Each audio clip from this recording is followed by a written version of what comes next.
आज का हमारा टॉपिक है जनरल इंट्रोडक्शन ऑफ बायोटेक्नोलॉजी। अब बायोटेक्नोलॉजी की अगर हम बात करते हैं तो उससे पहले हमें जानना होता है कि बायोलॉजी क्या होती है, और बायोलॉजी से अगर हमें पढ़नी है तो उससे पहले हमें जानना होता है कि साइंस क्या होती है। तो शुरुआत करते हैं हम साइंस से। साइंस क्या है?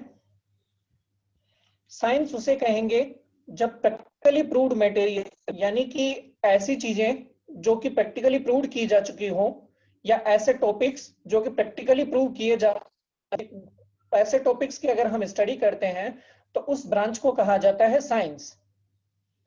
साइंस एक बड़ा वर्ड है, तो इसलिए मैंने क्या कहा कि साइंस किसे कहेंगे? प्रैक्टिकली प्रूव्ड मटेरियल की अगर हम स्टडी करते हैं जिस ब्रांच के अंदर, उसे कहा जाता है साइंस।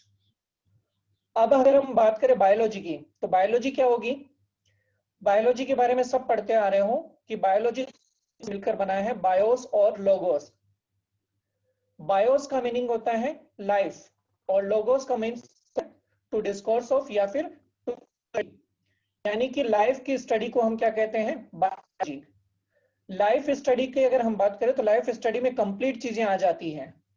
उसमें मैन भी आ जाता है, एनिमल्स भी आ जाते हैं, और प्लांट्स भी आ जाते हैं। प्लांट्स में चाहे एल्गी हो, फंजाई हो, ब्रायो हो, ट्रेडो हो, बैक्टीरिया हो, वायरस हो, सभी के सभी को मिला के, यानी कि जो भी लिविंग ऑर्गेनिज्म है उन सब से जो जुड़े हुए, उन सब से जुड़े हुए जो भी आसपास का इन्वायरमेंट है, सराउंडिंग इन्वायरमेंट की हम स्टडी करते हैं। इकोलॉजी के अंतर्गत हम उनके आपस में रिलेशंस की स्टडी करते हैं।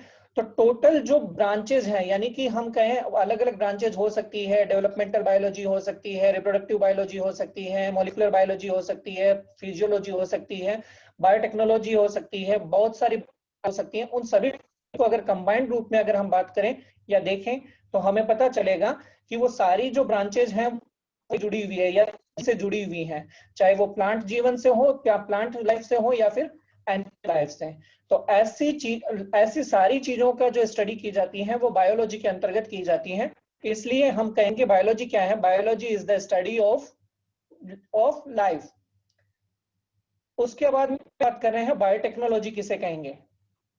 तो यहाँ कहा साइंस कहते हैं प्रैक्टिकली प्रूव्ड मटेरियल को, बायोलॉजी हम कहते हैं जिसमें लाइफ से जुड़ी हुई चीजों का अध्ययन किया जाता है या स्टडी की जाती है।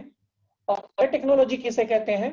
बायोटेक्नोलॉजी कहेंगे हम, जैसे इसमें वर्ड आ रहा है बायो और आगे वर्ड आ गया टेक्नोलॉजी। बायो मीन्स लॉजी, इसका मतलब bio plus techno plus logy, और लॉजी का मीनिंग सभी जानते हो, स्टडी। दो वर्ड का हमें समझना है, बायो और टेक्नो। जब हम बायो की बात करते हैं तो बायो के लिए हमने जान लिया कि लाइफ, बायो का मीनिंग क्या होता है? लाइफ। और टेक्नो का मतलब क्या होता है? टेक्निक्स, यानी कि ऐसी टेक्निक्स जो कि लाइफ को बेटर करने के लिए उपयोग में ली जाती हो। टेक्निक्स चाहे वो लाइफ की बात करें, चाहे हम एनिमल लाइफ की बात करें, प्लांट लाइफ और एनिमल लाइफ को बेटर करने के लिए जिन टेक्निक्स का यूज किया जाता है, उन टेक्निक्स की हम जिस ब्रांच की स्टडी करते हैं उसे कहा जाता है बायोटेक्नोलॉजी। तो ये क्लियर है कि साइंस, बायोलॉजी और बायोटेक्नोलॉजी में साइंस प्रैक्टिकली मटेरियल की स्टडी, बायोलॉजी लाइफ और लाइफ से जुड़ी हुई चीजों की स्टडी, और बायोटेक्नोलॉजी बायोलॉजी यानी कि लाइफ को बेटर करने के लिए जिन टेक्नोलॉजी का उपयोग किया जाता है या जिन टेक्नोलॉजी का डेवलपमेंट किया जाता है, उन टेक्नोलॉजी की स्टडी करना बायोटेक्नोलॉजी कहलाती है। जैसा मैंने अभी बताया वो यहाँ पे देख भी पा रहे हो कि biotechnology means BIOS plus logos और टेक्नोलॉजी। इसका मतलब ये होगा कि लिविंग थिंग्स को बेटर बनाने के लिए जिस टेक्निक्स का उपयोग किया जाता है उसे बायोटेक्नोलॉजी कहते हैं। अलग अलग डेफिनेशंस जो हैं वो हमें बुक में देखने को मिलती है बायोटेक्नोलॉजी की, पर सिंपल वे में जो मैंने बताया है वही बायोटेक्नोलॉजी है, अगर हमें ध्यान में रखना हो तो, अगर हमें समझना हो तो। वैसे जो डेफिनेशंस हैं वो यहाँ पे आप तुम लोगों के सामने स्क्रीन पे दिखाई दे रही है। The word biotechnology was first used in 1917। ये बायोटेक्नोलॉजी जो वर्ड है वो सबसे पहले 1917 में कार्ल इरेकी के द्वारा यूज किया गया था। ये जो कार्ल इरेकी को फादर ऑफ बायोटेक्नोलॉजी के नाम से भी जाना है। लेमन की अगर हम बात करें तो लेमन के अकॉर्डिंग जो डेफिनेशन है बायोटेक्नोलॉजी की, biotechnology begins when human began. लेमन के अनुसार कि जब ह्यूमन का धरती पे उद्भव हुआ था उसी समय बायोटेक्नोलॉजी का विकास भी हो गया था। To plant there on crops, जब हम क्रॉप या फसलों का निर्माण करने लगे थे। डोमेस्टिकेट एनिमल्स, जब हम एनिमल्स का पालन करने लगे थे। फर्मेंट जूस इनटू वाइन, जब हमने वाइन बनाने की प्रक्रिया का खोज कर ली थी। चीज बनाने की प्रक्रिया को हमने खोज कर ली थी। और अगर हम बात करें ब्रेड जिसे हम खाते हैं, उन ब्रेड बनाने की प्रक्रिया की खोज कर ली थी। उसी टाइम से बायोटेक्नोलॉजी जो है वो शुरुआत हो चुकी थी।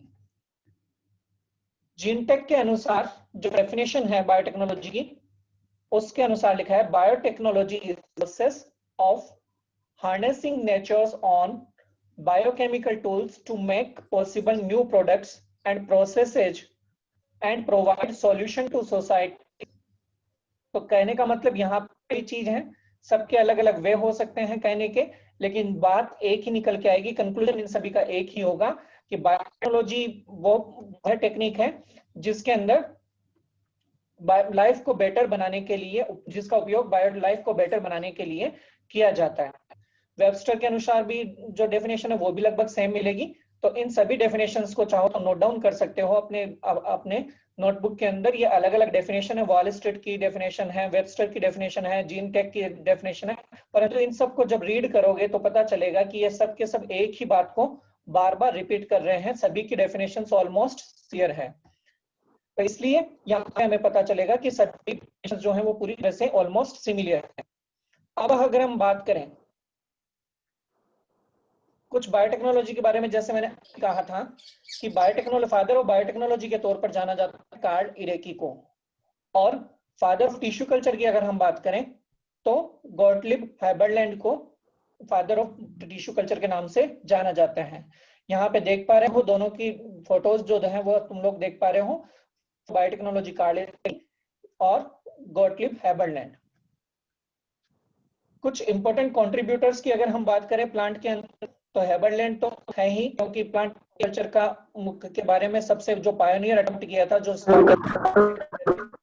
वो स्टार्टिंग अटेम्प्ट जो है वो गॉटलिब हैबरलैंड ने किया था, जो कि जर्मन बोटेनिस्ट है। 1992 develop the concept of in vitro cell culture. In vitro का मीनिंग क्या होता है? इन विट्रो की अगर हम बात करें तो दो ही वर्ड होते हैं, एक होता है विट्रो और एक होता है इन विवो। जहां पे इन विट्रो वर्ड आता है, इसका मतलब हमेशा समझ लेना कि यह लेबोरेटरी कंडीशन की बात हो रही है, यानी कि ऐसी सेल्स जिनका कल्चर जो है वो लेबोरेटरी में किया गया हो, तो उसे क्या कहा गया? In vitro cell culture. अगर यहाँ पे इन विवो होता, इन विवो का मतलब होता नेचुरल कंडीशन में सेल का कल्चर, ना कि लेबोरेटरी कंडीशन में। तो दो ही वर्ड होते हैं, इन विट्रो और इन विवो। ये ध्यान रखनी है ये टर्मिनोलॉजी, क्योंकि बायोटेक्नोलॉजी की अपनी एक टर्मिनोलॉजी है जिसको हम अभी आगे जानेंगे भी कि किस तरीके से बायोटेक्नोलॉजी अपनी एक टर्मिनोलॉजी रहते हैं। और अगर हमने उन टर्मिनोलॉजी को अच्छे से समझ लिया तो हम आधी बायोटेक्नोलॉजी या कहें कि बायोटेक्नोलॉजी के जो आगे के कॉन्सेप्ट हैं या टेक्निक्स हैं उनको हम इजीली समझ सकते हैं। इसलिए हमें टर्मिनोलॉजी को बहुत अच्छे से समझना जरूरी है। इन विट्रो की जैसे मैंने कहा, अगर कहीं भी इन विट्रो लिखा आता है तो इन विट्रो का मतलब होता है लेबोरेटरी कंडीशन, और इन विवो अगर लिखा हुआ आ रहा है तो इसका मतलब होगा कि नेचुरल कंडीशन की बात हो रही है। फॉल्के स्कूग की अगर हम बात करें, फॉल्के स्कूग ने 1955 के अंदर साइटोकाइनिन्स को डिस्कवर किया। Example kinetin as a potent cell division factor, जिसको हम सेल डिवीजन के फैक्टर के तौर पर आज भी हम जानते हैं। इन 1957 के अंदर Skoog and Miller predicted shoot and root initiation, और 1957 के अंदर स्कूग और मिलर ने शूट और रूट का इनिशिएशन करने की सफलता हासिल की। उसके बाद अगर हम बात करें तो यहाँ पे जो मेंशन है टोशियो मुराशिगे, मुराशिगे की फोटोज यहाँ पे देख पा रहे हो। Toshio Murashige student of Skoog development standard methods of propagation of species in vitro in fruit plants. तो मुराशिगे ने भी जो फ्रूट प्लांट्स हैं उनको लेबोरेटरी के अंदर प्रोपेगेट करने में सफलता हासिल की, और उस जिस मीडियम को उन्होंने काम में लिया उस मीडियम को एमएस मीडिया के नाम से जाना जाता है, यानी कि मुराशिगे एंड स्कूग मीडिया के नाम से उसे जाना जाता है। एमएस मीडियम जो है प्लांट बायोटेक्नोलॉजी में एक बहुत बड़ा रोल रखता है। आज भी जो प्लांट के टिश्यू कल्चर्स काम करते हैं उसके लिए जो न्यूट्रिएंट मीडियम काम में लेते हैं, वो हम मोस्टली जो न्यूट्रिएंट मीडियम काम में लेते हैं वो एमएस मीडियम में लिया जाता है। और एमएस मीडियम का जो नाम फुल फॉर्म है वो उनके साइंटिस्ट के नाम पे लिया गया है, मुराशिगे एंड स्कूग के नाम से। तो फर्स्ट लेटर एम और स्कूग का एस, तो एमएस मीडिया के नाम से उनसे जाना जाता है। और अगर हम बात करें तो स्लीडन स्वान ने क्या किया, टोटिपोटेंसी थ्योरी दी थी 1838 के अंदर। ये सब टर्मिनोलॉजी है, टोटिपोटेंसी यहाँ पे नहीं समझ में आ रहा होगा, कोई बात नहीं, आगे जब हम टर्मिनोलॉजी स्टडी करेंगे तो वहां पे हम टोटिपोटेंसी को बहुत अच्छे से डिफाइन कर दूंगा। तो स्लीडन एंड स्वान ने टोटिपोटेंसी थ्योरी दी 1838 में, और सक्सेसफुली लीफ कल्चर किया गया सब 1902 में हेबरलैंड के द्वारा। व्हाइट ने सबसे पहले रूट कल्चर किया, सक्सेसफुल रूट कल्चर करने में सफलता हासिल की 1937 में टोमेटो के अंदर। स्कूग और मिलर ने क्या, ऑक्सिन व साइटोकाइनिन का जो रूल होता है, यानी कि जो योगदान होता है रूट और शूट के फॉर्मेशन में, वो उन्होंने स्कूग और मिलर ने सबसे पहले डेमोन्स्ट्रेट किया 1957 के अंदर। एडवर्ड कुकिंग की अगर बात करें तो एडवर्ड कुकिंग ने enzymatic isolation and culture of protoplast के बारे में 1960 में बताया। और अगर मुराशिगी और स्कूग की बात करें तो उन्होंने 1962 में टोबैको कल्चर के लिए मीडियम को इंट्रोड्यूस किया, जिसको हम मीडिया के नाम से जानते हैं। अगर हम बात करें बायोटेक्नोलॉजी की, तो बायोटेक्नोलॉजी वर्ड देखने में एक वर्ड लगता है, लेकिन बायोटेक्नोलॉजी जैसे मैंने कहा कि इसके आगे जो वर्ड जुड़ा हुआ है वो बायो, बायो मीन्स लाइफ, यानी कि कंप्लीट बायोलॉजी अगर इसमें आ चुकी है। ऐसी टेक्नोलॉजी जो कि बायोलॉजी की किसी भी फील्ड यूज की जाती हो, उन सारी टेक्नोलॉजी को कंबाइन करके एक ब्रांच बनाई गई जिसे कहा जाता है बायोटेक्नोलॉजी। तो इसे हम देखेंगे कि, इसलिए मैं कह रहा हूं कि बायोटेक्नोलॉजी एक मल्टीडिसिप्लिनरी ब्रांच है या इंटरडिसिप्लिनरी ब्रांच है, जिसके अंदर एक से अधिक जो सब्जेक्ट्स हैं उनकी स्टडी होना या उनके बारे में नॉलेज होना जरूरी है। अगर बायोटेक्नोलॉजी की अगर हम बात करें तो हम सब जानते हैं कि टेक्नोलॉजी हमेशा प्रैक्टिकल होती है, प्रैक्टिकल चीजें होती हैं, यानी कि बायोटेक्नोलॉजी के अंदर हम अगर हम कहें कि कोई बायोटेक्नोलॉजी कंप्लीट ही प्रैक्टिकल सब्जेक्ट है, थ्योरी सब्जेक्ट के बजाय। बायोटेक्नोलॉजी में प्रैक्टिकल जरिए ही हम समझ सकते हैं कि किस तरीके से बायोटेक्नोलॉजी के जरिए हम समझ सकते हैं कि किस तरीके से बायोटेक्नोलॉजी में ब्रांच जो होगी उसमें मल्टीडिसिप्लिनरी तरह हमें जानकारी होनी जरूरी है, अगर हम बायोटेक्नोलॉजी को रीड आउट करना चाहते हैं और बायोटेक्नोलॉजी को समझना चाहते हैं। कौन कौन सी अगर हम बात करें तो बायोटेक्नोलॉजी के मल्टीडिसिप्लिनरी नेचर की अगर हम बात करें तो हमें किस किस चीज का पता होना चाहिए। हमें जेनेटिक इंजीनियरिंग के पता होना जरूरी है, कंप्यूटर साइंस के बारे में पता होना जरूरी है जिसको हम बायो इन्फॉर्मेटिक्स की बात करते हैं। सेल एंड मॉलिक्यूलर बायोलॉजी के बारे में हमें अच्छे से पता होना जरूरी है अगर हम बायोटेक्नोलॉजी में अपना करियर बनाना चाहते हैं। माइक्रोबायोलॉजी के बारे में हमें पता होना चाहिए। जेनेटिक्स जो है वो भी हमें आनी चाहिए, फिजियोलॉजी आनी चाहिए। और कुल मिला के जो सारी चीजें यहाँ पे देख पा रहे हो उसके अकॉर्डिंग ये पता चल रहा है कि हमें बहुत सारी चीजों का नॉलेज होना चाहिए अगर हम बायोटेक्नोलॉजी के प्रैक्टिकल्स को परफॉर्म करना चाहते हैं या बायोटेक्नोलॉजी से हम बेटर रिजल्ट प्राप्त करना चाहते हैं। यहाँ पे इस डायग्राम के जरिए भी देख पा रहे हो कि नीचे से एक यहाँ पे एक प्लांट के डायग्राम के जरिए पे समझाया हुआ है कि किस तरीके से बायोटेक्नोलॉजी एक मल्टीडिसिप्लिनरी ब्रांच है और आउटपुट क्या क्या होता है। तो जैसे हम देख पा रहे हैं रूट के अंदर microbiology, physiology, chemistry, biochemistry, genetics, molecular biology और इम्यूनोलॉजी, इन सभी का अगर हमें नॉलेज है तो हम इन सब चीजों का उपयोग के हमारे नॉलेज का उपयोग करके हम उनकी किस किस सेगमेंट के लिए हम उसका उपयोग कर सकते हैं। कंजर्वेशन ऑफ नेचर के लिए हम उसका उपयोग कर सकते हैं, यानी कि जो एक्सटिंक्ट स्पीसीज होती है, ऐसी स्पीसीज जो कि एक्सटिंक्शन के कगार पे हैं, उन स्पीसीज को रिवाइव करने के लिए या उन्हें वापस से जिंदा करने के लिए या हम उन्हें वापस से रीस्टोर के लिए हम बायोटेक्नोलॉजी का उपयोग कर सकते हैं। यूटिलाइजेशन के अंदर भी बायोटेक्नोलॉजी का रोल है, लेकिन वो तभी होगा जब हमें इन सभी ब्रांचेस जो कि नीचे लिखी हुई है, माइक्रोबायोलॉजी, फिजियोलॉजी, केमिस्ट्री, इन सभी ब्रांचेस की अच्छे से नॉलेज होगा। एनर्जी एंड फ्यूल्स के अंदर हम बायोटेक्नोलॉजी का यूज कर सकते हैं, एनवायरनमेंट के अंदर भी बायोटेक्नोलॉजी का यूज है, एग्रीकल्चर में भी बायोटेक्नोलॉजी का यूज है, हेल्थ केयर में भी यूज है। और यहाँ पे हम देख पा रहे हैं कि बहुत सारी चीजें, फूड एंड ब्रीवेज है, क्रॉप्स है, एंड बायोकेमिकल्स है, फॉरेंसिक केसेस के अंदर है, जीनोमिक्स और प्रोटियोमिक्स की अगर हम बात करें, ये सारी की सारी जो ब्रांचेज हैं या सारी की सारी जो चीजें हैं, सभी में उन सभी ब्रांचेस के अंदर या सभी के अंदर बायोटेक्नोलॉजी अपना रोल प्ले करता है। लेकिन बायोटेक्नोलॉजी की जो टेक्निक्स हैं उन सभी के लिए तभी यूजफुल है जब हमें माइक्रोबायोलॉजी, फिजियोलॉजी, केमिस्ट्री या हम कहें कि मल्टीडिसिप्लिनरी नॉलेज हमें हो। और अगर मल्टीडिसिप्लिनरी नॉलेज होगा तभी हम बायोटेक्नोलॉजी का वाइड यूज कर पाएंगे इन सभी फील्ड के अंदर। तो यह हमारे लिए सबसे ज्यादा जरूरी है कि हम बायोटेक्नोलॉजी जब स्टडी करें तो उससे पहले हमें हमारे बेसिक कॉन्सेप्ट जो है वो जरूरी हो। यहाँ पे अगर हम बात करें बायोटेक्नोलॉजी की, इस डायग्राम के जरिए हम देख पा रहे हैं कि बायोटेक्नोलॉजी जो है वो traditional genetics, molecular biology, cell culture और बायोइन्फॉर्मेटिक्स, जो हम अभी बता रहे थे कि डिसिप्लिनरी होना जरूरी है। ट्रेडिशनल जेनेटिक्स की अगर हम बात करें तो हाइब्रिडाइजेशन एंड सिलेक्शन के अंदर बायोटेक्नोलॉजी का रोल है। कैसे है? क्योंकि अगर हमें हाइब्रिडाइजेशन और सिलेक्शन का अगर हमें पता है कि किस कैसे हाइब्रिडाइजेशन किया जाता है या फिर किसी हाइब्रिड प्लांट सिलेक्शन किया जाता है, तो हम हाइब्रिड प्लांट जो है वो बना सकते हैं सोमेटिक हाइब्रिडेशन के प्रोसेस के जरिए, प्रोटोप्लास्ट के जरिए हाइब्रिड एनिमल्स का फॉर्मेशन भी किया सकता है। इधर हम बात करें दूसरी तरफ म्यूटेशन और सिलेक्शन, तो म्यूटेशन अगर हम म्यूटेशन का हमें अच्छे से नॉलेज है और हमें अगर हम म्यूटेंट को सेलेक्ट कर पाते हैं कि कौन सा इनमें से म्यूटेंट कौन सा म्यूटेंट नहीं है, तो हम इनका अगर हमें इतना नॉलेज है तो हम एंटीबायोटिक्स प्रोडक्शन कर सकते हैं और म्यूटेंट प्लांट निर्माण भी कर सकते हैं। इसी तरीके से अगर मॉलिक्यूलर बायोलॉजी की अगर हम बात करें तो मॉलिक्यूलर बायोलॉजी जो है उसके अंदर भी हम देख पा रहे हैं recombinant DNA technology, sequencing technology, DNA synthesis, controlling gene expression. Recombinant DNA technology की अगर हम बात करें तो जैसे हम देख पा रहे हैं कि मॉलिक्यूलर बायोलॉजी में रिकॉम्बिनेंट डीएनए टेक्नोलॉजी का काफी अच्छा रोल है। अगर मॉलिक्यूलर बायोलॉजी पता है, हमें मॉलिक्यूल्स, डीएनए, आरएनए, इन सब के बारे में अच्छे से पता है, तो हम क्या कर सकते हैं, रिकॉम्बिनेंट डीएनए टेक्नोलॉजी का उपयोग अच्छे से कर पाएंगे। और अगर हम रिकॉम्बिनेंट डीएनए टेक्नोलॉजी का उपयोग करेंगे तो उनसे जेनेटिकली मॉडिफाइड ऑर्गेनिज्म का निर्माण हम कर पाएंगे, जीन थेरेपी हम कर पाएंगे। यानी कि किसी जीन की वजह से कोई डिजीज अगर हुई है तो उस जीन को रिमूव करके उसकी जगह नया जीन हम इंसर्ट कर पाएंगे और उससे किसी भी ऑर्गेनिज्म को या किसी भी जीव को हम डिजीज फ्री कर पाएंगे, अगर हमें नॉलेज है मॉलिक्यूलर बायोलॉजी का। और अगर हम उसे थोड़ा मॉडिफाइड करके टेक्नोलॉजी का यूज करके अगर हम जीन थेरेपी देंगे तो उसके जरिए ये भी पॉसिबल है। न्यू एंटीबायोटिक प्रोडक्शन हम कर सकते हैं, अदर स्मॉल मॉलिक्यूल्स का भी प्रोडक्शन किया जा सकता है। अगर बात करें हम सीक्वेंसिंग टेक्नोलॉजी की, अगर हमें मॉलिक्यूलर नॉलेज होगा तो हम सीक्वेंसिंग टेक्नोलॉजी का भी उपयोग कर पाएंगे।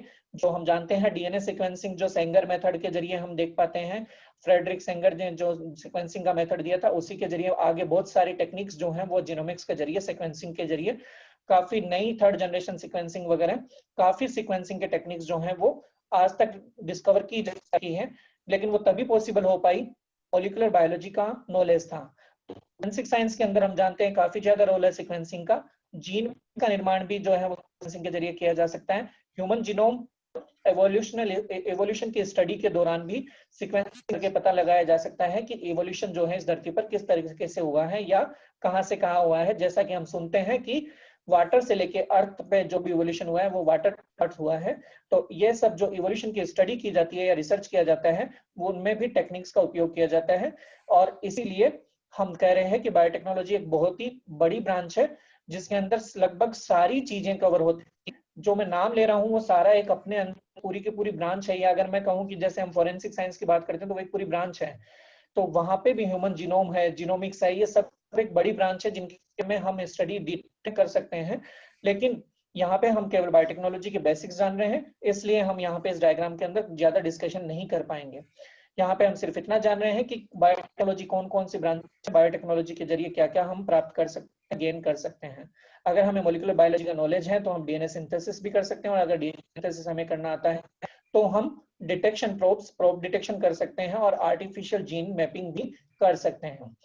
अगर हमें मॉलिक्यूलर बायोलॉजी का नॉलेज है तो हम जीन एक्सप्रेशन के कंट्रोल को भी कर सकते हैं। जैसा कि हम जानते हैं वायरस के केसेस के अंदर आज तक भी कोई एंटीबायोटिक्स जो है वो सक्सेसफुल नहीं हो पाई, तो ऐसे केसेस के अंदर वहां पे कुछ टेक्नोलॉजी उपयोग में ली जाए ताकि वायरस को कंट्रोल किया जा सके, जिसमें एंटीसेंस टेक्निक है, आरएनए इंटरफेरेंस है, इन सब के जरिए जो है वो जीन एक्सप्रेशन को कंट्रोल किया जा सकता है।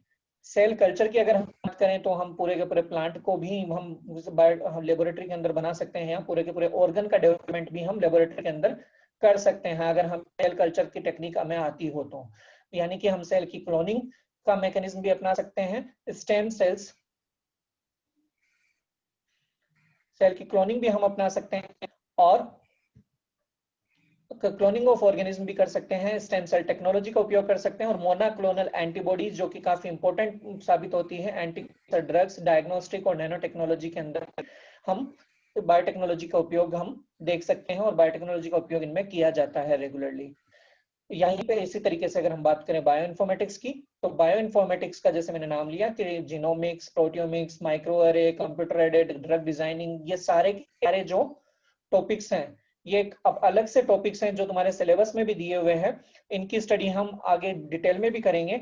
लेकिन यहाँ सिर्फ और सिर्फ हम इतना जानेंगे कि बायोटेक्नोलॉजी है वो काफी वाइड सब्जेक्ट है और उसमें इन सभी का रोल होता है। यानी कि हम इसके जरिए आउटपुट प्राप्त कर सकते हैं जीनोमिक्स में, जैसे जेनेटिक डिसऑर्डर के अंदर हम जेनेटिक डिसऑर्डर के अंदर पता लगा सकते हैं, जीनोमिक्स का उपयोग करके सीक्वेंसिंग वगैरह कर सकते हैं। और ये सारी की चीजों के अंदर बायोटेक्नोलॉजी का एक बहुत ही इंपॉर्टेंट रोल होता है। यहाँ पे हम इस डायग्राम के जरिए अच्छे से देख पाए हैं। यहाँ पे भी हम देख पा रहे हैं कि एरियाज ऑफ बायोटेक्नोलॉजी कौन से हैं। वाइट यहाँ पे लिखा हुआ है industrial biotechnology, bio informatics, nano biotechnology, health, medical, diagnostic. और अगर हम बात करें एग्रीकल्चर इन्वायरमेंट में biotechnology, aquaculture, coastal and marine biotech, food biotechnology, nutritional science, desert biotechnology, bioterrorism, bio warfares, patents, publication and inventions. तो ये सारे जो एरियाज हैं वो बायोटेक्नोलॉजी के हैं। आज के हम टॉपिक में हम इतना ही समझ पाएंगे। कल फिर से हम जब नेक्स्ट टॉपिक पढ़ेंगे तो बायोटेक्नोलॉजी के बारे में कुछ टर्मिनोलॉजी वगैरह के बारे में जानेंगे, क्योंकि टाइम लिमिट इतनी ही होती है इसकी, इसलिए टाइम लिमिट कंप्लीट होने वाली है और अपने आप ऑटोमेटिक ये अभी कट हो जाएगा। लेकिन जो समझ उम्मीद करता हूँ कि अभी तक जो हमने समझा है वो आप लोगों को समझ में आया होगा। अगर किसी के कोई डाउट हो तो वो ग्रुप शेयर कर सकते हैं और उस ग्रुप में मैं आप लोगों को आंसर दे दूंगा।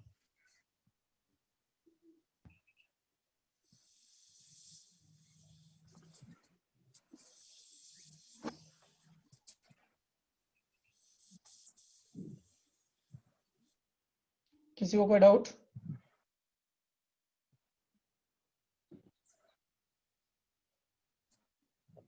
अभी तक जो हमने समझा उसमें से किसी